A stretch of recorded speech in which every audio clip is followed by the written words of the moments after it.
both on here, as well as X, for a moment, just to kind of give a quick update here again. Oh man, but you know what I did? In all those cases, I left the name wrong. So we'll see if we can update the title on these.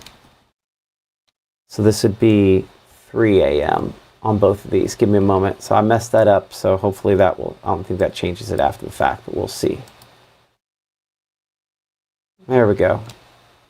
Kind of updating that there for what we're talking about at this point here. So again, some gusty winds out of these, but these are all, I'll be honest, just the fuzzy way in which these look is one of those signs that these are all kind of elevated versus what we have down south. So some loud storms from time to time, and we might have a few power disruptions out there, again, associated with those. Look at power outages, very sporadic.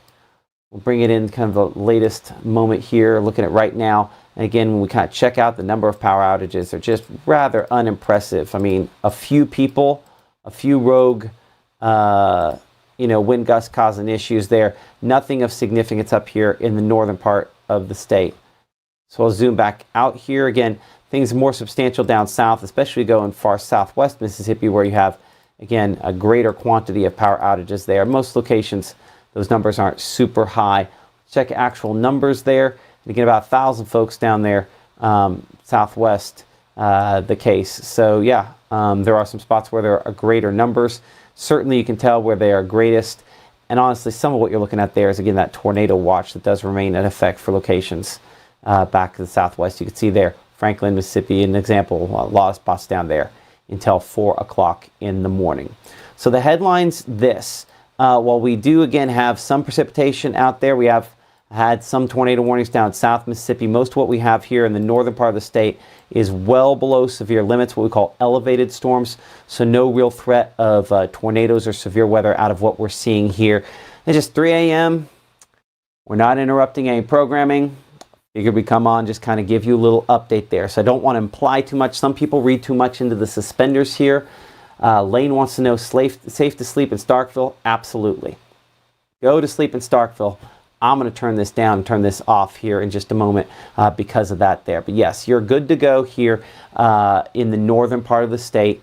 Watching some of these, we'll watch them closely over the next couple of hours here. There's just nothing we're terribly concerned with at this point.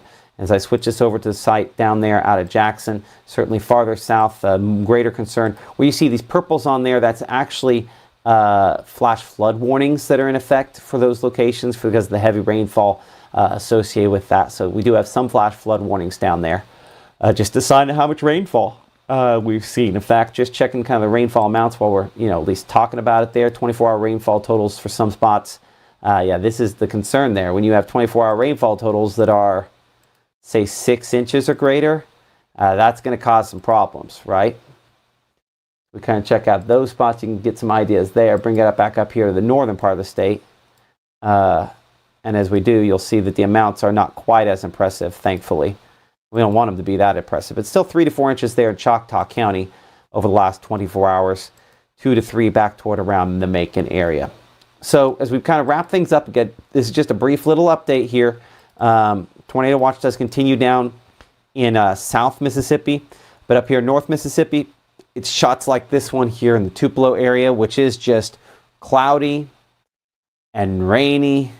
But look at that temperature at 55. You're not pulling any tornadoes off at 55. So you're up here in Tupelo and northward, we are done. There's nothing that's going to be even remotely bad out of this. Even gusty winds. It will be breezy behind this frontal system. As you can see, we already kind of have that north wind because we are on the north side of the front in Tupelo. In fact, I can hear that rustling around outside now that I'm paying attention to it. But no tornadoes out of what we're looking at here. Okay.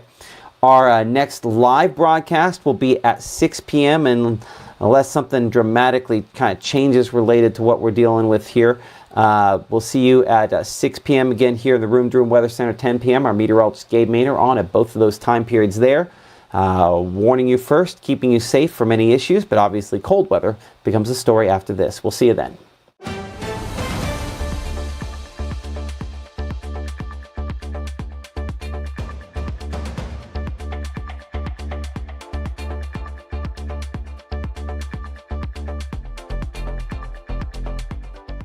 Look at Wanda, ready to rock her big presentation. But first, lunch. Sweet Pepper's Deli. Delicious, celebratory, but is it quick? The Cobb salad. Tender oven-roasted chicken, topped with cheese. Prepared, plated, and served? In 6 minutes? Is this for real? Well, of course. Well done, Wanda. Sweet Pepper's Deli. Yes, ma'am. Life is sweet.